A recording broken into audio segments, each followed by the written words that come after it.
Tous unis comme enfants d'un même père et d'une même mère, héritiers, propriétaires de ressources naturelles, célébrons l'appartenance plutôt que la rareté. Et le monde saura que nous sommes frères et sœurs par la distribution juste en amont.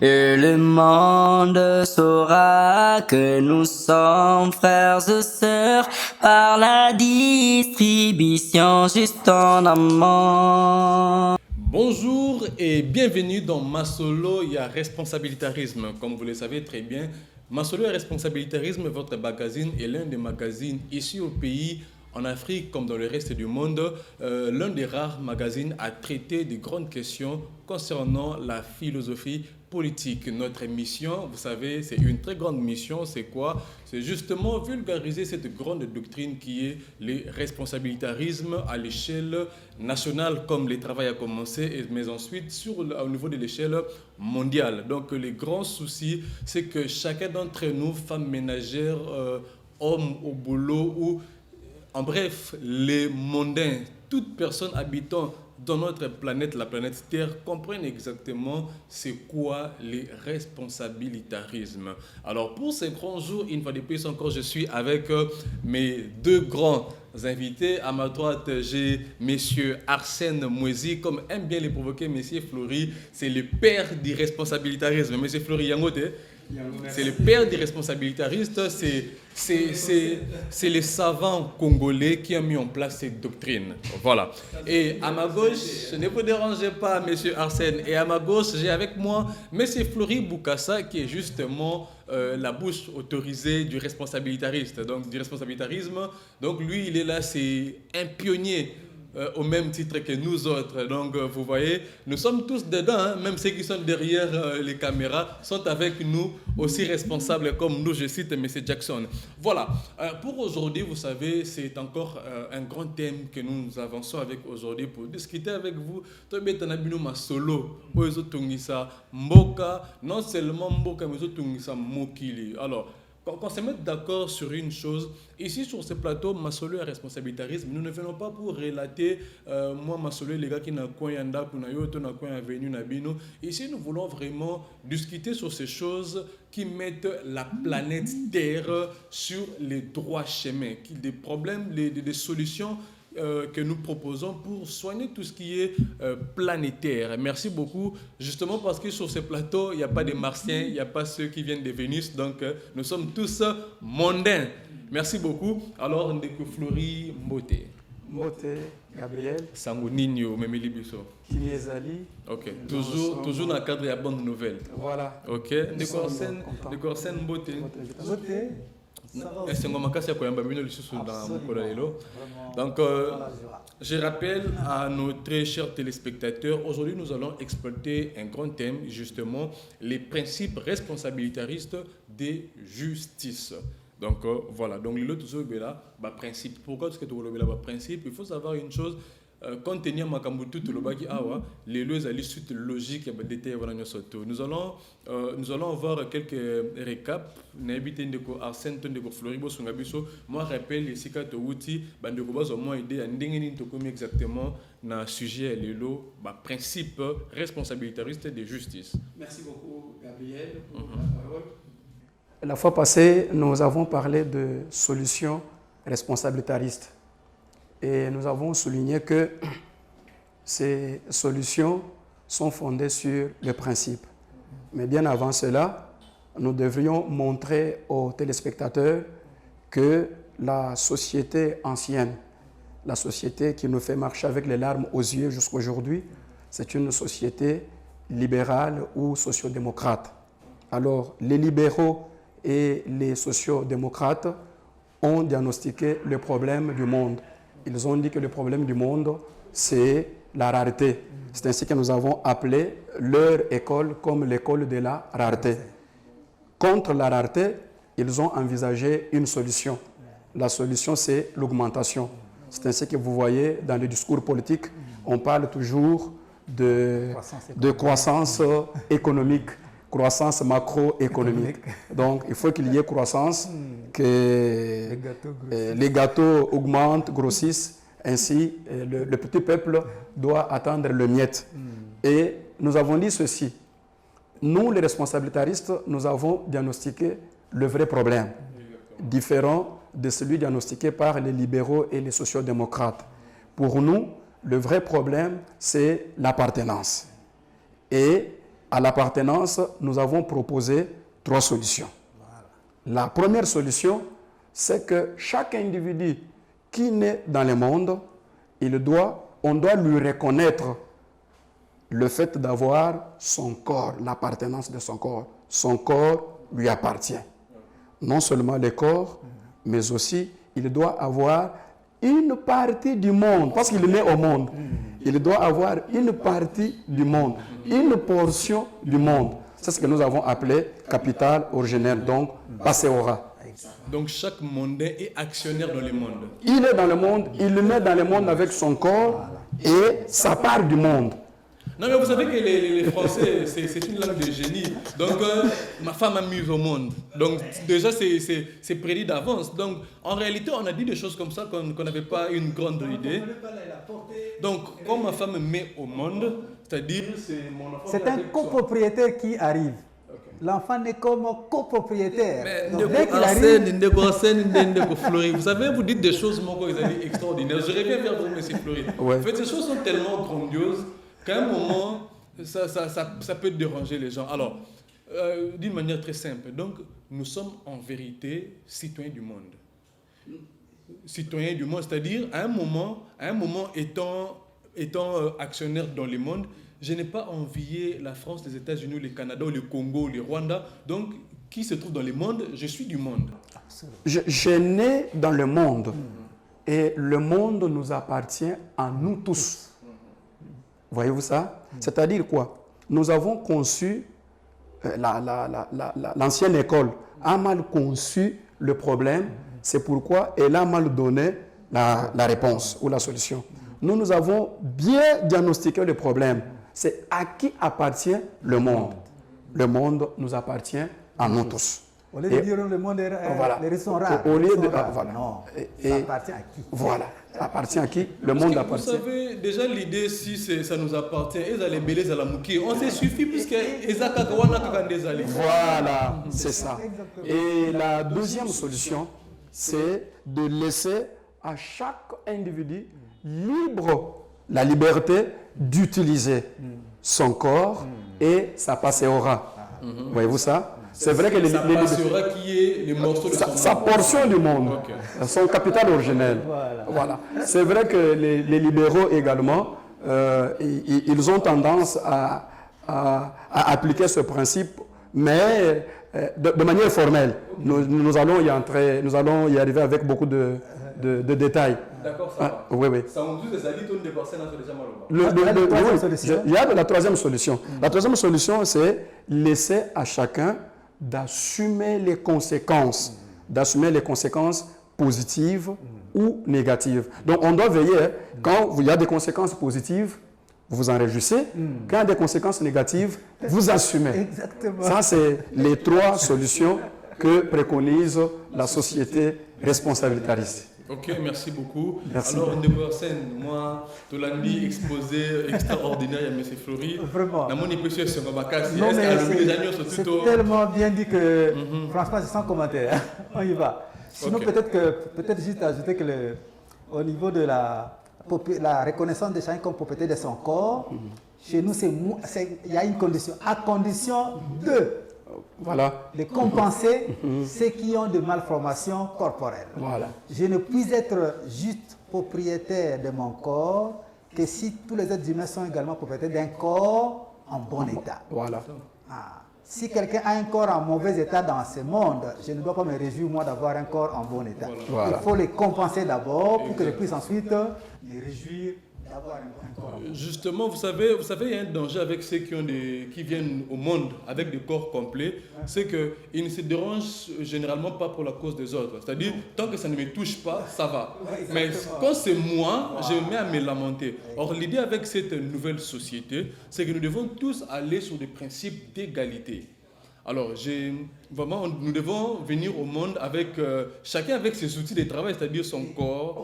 Il y a même un mot, on parle d'égalité des chances. Voilà. Mais en réalité, c'est nous qui venons avec la véritable égalité des chances. Voilà. Tu vois? Imaginez-vous, les capitalistes disent aux gens, ben, si tu es né avec un corps en mauvais état, tu n'as qu'à te plaindre à qui? À Dieu. Voilà. Nous disons non. Non, non, non. Il a des raisons légitimes de se plaindre, nous devons les compenser. Voilà. Monsieur Arsène Negoflori, Malembe, Tozo, aujourd'hui déjà que vous êtes debout, je sens qu'il faut qu'il m'embarque et puis on doit courir derrière les temps. Vous savez qu'on n'a que 30 minutes. Tozo Senga la bande de Balanda Kabiso, toujours les Sungi Pona, Toba qui s'abat minutes ainsi que par jour. Mais s'il vous plaît, monsieur Arsène, donc c'est-à-dire avec l'égalité des chances, il y a ceci avec l'article numéro 1 des droits de l'homme qui nous dit clairement que les êtres humains naissent libres, égaux et tout ça. Mais dites-nous, avec la réalité actuelle, puisque là on parle de compensation de corps à défaut, c'est-à-dire déjà qu'on reconnaît un moment, on n'arrive pas. Expliquez-moi. Je te propose de garder cette question quand on va aborder les thèmes. Parce qu'on va perdre du temps pour rien. Okay. Cette affaire-là, les droits, ce sont des droits formels. Voilà. Vous voyez? C'est comme. Toi, tu es congolais, n'est-ce pas? Tu es congolais? Et je suis congolais des pères et des mères, c'est les termes d'actualité. Mais sans oublier que je suis un citoyen du monde. Voilà. Là, regarde. Si tu es né de parents qui n'ont pas de parcelles, ils sont locataires. Ok? Mon père a raconté que tes parents sont congolais. Et toi, donc, par conséquent, tu es congolais. C'est le cas d'un grand nombre de Quinois ou encore de Congolais. Je me demande où est le Congo en question. Voilà. Avec l'histoire des droits de l'homme. Il est où? Ose seulement aller au fond de Kinshasa, vers. Le Congo central, c'est quoi? Voilà. J'oublie le nom du premier village qui est déjà proche de Kinshasa d'ailleurs. Ok, non, c'est plus proche ici. Voilà. Ou même quand on du côté de Bandundu ici. Voilà, après Matagui un peu plus loin. Ou même du côté de Bandundu, plateau de Bateke. Vous allez voir, il y a une savane, hein, apparemment libre, mais ose enlever les airs pour construire. Non, non, non, non, non. Ça c'est pour nous, c'est pour les Bateke, c'est pour les Baoumou. Oh, mais finalement, moi, je suis congolais, mais c'est où ma portion du Congo? Voilà. C'est avec des fictions comme ça. Quand vous faites vous battre, même vous faites la guerre, vous dites non, nous sommes congolais, mais tu n'as rien. Tu n'as rien. Le Congo ce n'est pas une chose abstraite. Le monde n'est pas abstrait. Le monde, c'est du concret. C'est des terres, c'est des minéraux, c'est des poissons, c'est de l'air, c'est des choses concrètes. Alors, comment se fait-il que vous avez comme ça des êtres humains qui sont des êtres propriétaires abstraits, congolais, mais il n'a rien? Même les minéraux pour lesquels vous battez là-bas, vous avez quoi? Vous recevez quoi de... donc, oubliez ça, on va y revenir. Non, mais je sais, c'est la souveraineté nationale. Donc. On y reviendra quand on va parler. Les droits humains, c'est du formel. Ok, de Fleury. En fait, je voulais dire ceci.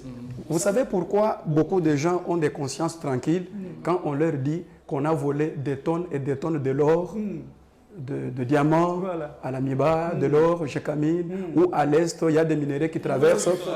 Nous sommes à l'aise parce que rien ne nous appartient. Oh, mais ça c'est vrai. Mais ça c'est vrai. Hein. Ah, voilà. Lorsque 100 millions disparaissent, lorsque 10 milliards disparaissent. Je ne sens rien. Quand il y a 100 millions qui disparaissent, quand il y a 1000 tonnes d'or qui disparaissent, je ne sens rien dans ce que j'ai. Jamais été intéressé, jamais été... Voilà. C'est-à-dire je n'avais pas ma part là. C'est abstrait. Celui qui se soucie, c'est celui à qui ça appartenait. Voilà. Mais nous apportons une société où tout l'or, tout argent, tout l'eau, tout vent, toute forêt appartient à tout le monde. Tous les êtres humains. C'est ça. Et lorsque nous parlons de solutions que nous avons apportées, nous devons savoir que ces solutions ne tombent pas du ciel. Ce sont des solutions qui tirent leur origine de principes. Magnifique. C'est pourquoi vous avez annoncé que nous allons parler de principes aujourd'hui. Même en Europe, même en Asie, lorsque l'homme blanc agit, il agit en fonction de principes. C'est pas les sentiments, c'est pas les émotions. Non, non, c'est pas le cœur. C'est pas le cœur. Vous n'allez pas dire, oh, il est chrétien, mais pourquoi il a accepté accepté de valider une loi sur les homosexuels? Non, non. Ça n'a rien à faire avec sa foi chrétienne. Ça n'a rien à faire avec la moralité. C'est question de principe. Je pense que les téléspectateurs qui nous suivent, les Congolais, les Africains, les Européens le savent déjà, ils doivent comprendre que le monde se gère en fonction de principes. Merci beaucoup, M. Fleury. Vous qui nous suivez, un rappel rapide. Vous savez, nous avons des dirigeants politiques, nous avons des grandes personnalités ici au pays, dans le monde. La différence entre ces personnes, ce n'est pas leur beauté, ce n'est pas les idées qu'ils peuvent vous balancer. La différence entre ces gens, c'est les principes par lesquels ils sont régis. Donc, c'est-à-dire, si les principes sont les mêmes à la base, à la hauteur, c'est la même chose, la même réalité qui arrive. C'est-à-dire, changer tel individu pour un autre individu, nous aurons les mêmes résultats pour eux parce que la racine reste la même. Bonne de vous fleurir. Vous savez qu'on a très peu de temps. Okay? Alors, tout bêtement, selon Arsène Fleury, les principes responsabilitaristes de justice. Exactement. Ces principes sont trois. Okay. Nous avons trois principes. Donc ça, c'est les principes sur lesquels sont fondées la logique responsabilitariste. Voilà. La société responsabilitariste est fondée sur ces trois principes. Le premier principe, c'est le principe de propriétarisation. C'est le premier principe. Le deuxième principe, c'est le principe de libéralisation. Et le troisième principe, c'est le principe de responsabilisation. Donc, ce sont là les trois principes sur lesquels est fondée la société responsabilitariste. Je pense que le père fondateur du responsabilitarisme va entrer en détail pour donner les éléments de chaque principe. Alors, on a cité les principes de Arsène Sungabiso. Oui, donc, excusez-moi de Arsène, n'oublions pas que toutes les doctrines marchent avec des principes. C'est-à-dire, de la même manière que les responsabilitarismes a des principes, de l'autre côté, le libéralisme et le socialisme aussi. Absolument. Okay, on va voir les différences après. Okay. Mais dites-nous d'abord, c'est quoi exactement ces principes cités par M. Fleury? Oui, donc Fleury, que les personnes ne se dérangent pas, donc ce n'est pas un kit de personnalité. J'aime bien. Il aime bien jouer avec le père du solidarisme. Mais bon, en fait, la propriétarisation, c'est de là, comme il a si bien dit, les solutions viennent de là, viennent des principes. Bon, maintenant, dans une conférence dans une faculté de philosophie, on va encore aller plus en profondeur. On va montrer qu'en réalité, vous avez là, derrière les solutions, vous avez les principes, vous avez les hypothèses de départ, vous avez les critères suprêmes. Voilà. C'est ça. Donc la propriétarisation, ça veut dire deux choses. Un, reconnaître chacun comme propriétaire de lui-même, moyennant compensation des personnes qui ont des infirmités, et deux, allouer à chacun une passiora, la fameuse part du monde ou le capital de départ. Vous voyez? Ça, c'est donc la propriétarisation. Il y a d'autres éléments, mais que nous pourrons donner plus tard, parce que ces éléments-là que nous donnons ne peuvent pas se perdre, il faut les protéger par une loi contre les infirmités. Et le deuxième principe, la libéralisation, ça veut simplement dire laisser chacun libre d'utiliser comme bon lui semble son corps et sa passiora. Nous verrons plus tard ce que ça donne en économie. Vous voyez, c'est littéralement les problèmes de la production, de l'emploi et du chômage, tout ça, c'est là-dedans. Mais donc, tout est là. Donc, quand chacun est libre, une fois qu'il a reçu le corps et la passiora au premier principe, après, c'est la liberté qui intervient. Liberté d'utiliser ses corps et cette passiora. Cette liberté a aussi d'autres problèmes que nous allons évoquer plus tard. Par exemple, mais si je suis libre, pourquoi je dois m'arrêter à ce que vous appelez des frontières farfelues du tic Congo, alors que l'oiseau est plus libre que l'homme? Non. En fait, il y a une lutte contre les restrictions à cette liberté. Il ne doit pas y avoir de restrictions à cette liberté. C'est-à-dire l'homme doit être libre. L'homme doit être libre sur la terre. L'homme est un être humain. L'homme est né comme être humain. Les barils que vous avez fabriqués là, Congo, Congo central, RDC, Afrique. Ça sont des fabrications, sont des restrictions humaines. Tout ça, on va le balayer. Nous venons pour balayer tout ça, pour que l'homme soit pleinement chez lui, sur la terre. Et enfin, le troisième principe, comme il a dit, la responsabilité, c'est l'idée que lorsque je suis libre d'utiliser mes deux parts, mon corps et ma passeora, mon capital de départ, eh bien, je dois pas me réjouir de dire « Ah, je suis libre, je fais ce que je veux ». C'est bien, mais il faut assumer. Assumer quoi? Les conséquences, et positives et négatives. Parce qu'en fait, il se passe quoi? L'homme, il est content de face aux conséquences positives. Ah, là, c'est pour moi, c'est pour moi. Mais face aux conséquences négatives, il disparaît. C'est orphelin. On cherche qui va le prendre. Vos amis, les climatologues, les environnementalistes, ils sont en train de s'embrouiller comme ça avec les COP 1, COP 2, COP 27. Parce que déjà la compréhension des problèmes pose problème. Bon, mais nous allons mettre de l'ordre dans tout ça. C'est une affaire de conséquences. Et les conséquences doivent être assumées. Assumées par qui? Par celui qui a utilisé une ressource, mon corps ou la part des ressources. Et voilà un peu là aussi, il y a aussi des questions subsidiaires. Ok, mais essayons de courir encore rapidement pour les temps qui nous pressent. Alors, on a invité des confrères dans le bateau, au bac celle sous moi et l'eau comme ce sont. Non, on peut prendre, par rapport aux conséquences, c'est qu'en fait, tu avais posé une question l'autre fois. Oui, mais est-ce que ça ne va pas, le fait d'allouer à chaque enfant qui naît au monde une passeora, ça ne va pas encourager les gens de mettre au monde en désordre? Exactement. Erreur. Parce que chez nous, en quelque sorte, rien n'est. Ce n'est pas comme la gratuité, comme on dit gratuit, non. Ce qui est donné en amont, il y a une liberté au centre, il y a une responsabilité en aval. Voilà.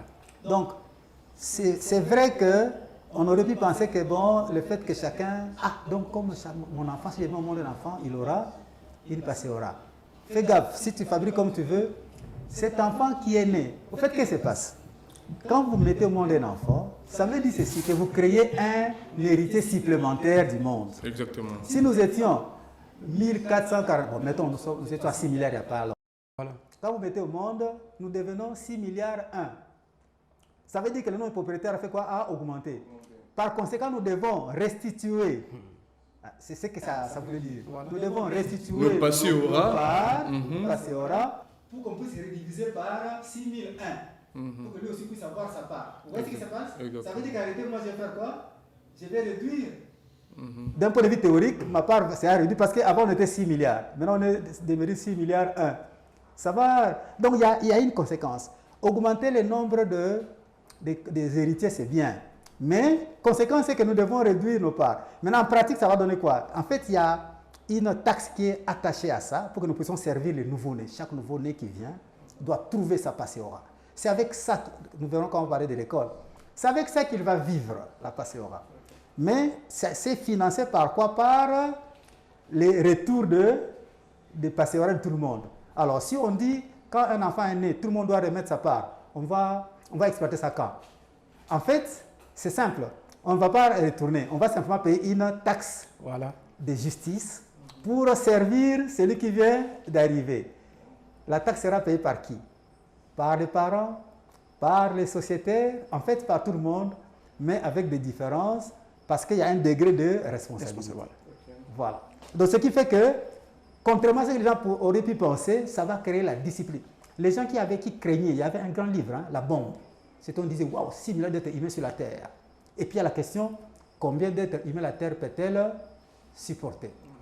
Eh bien, au lieu de se poser des questions, ce sont de bonnes questions, mais en fait, le principe de responsabilisation va gérer la question de manière automatique, en mettant de l'ordre même sur les naissances. Les naissances aventureuses vont disparaître d'elles-mêmes. Il va pour faire face aux naissances responsables. Ok, mais monsieur Arsène, j'aimerais déjà voir les différences, mais de confréries.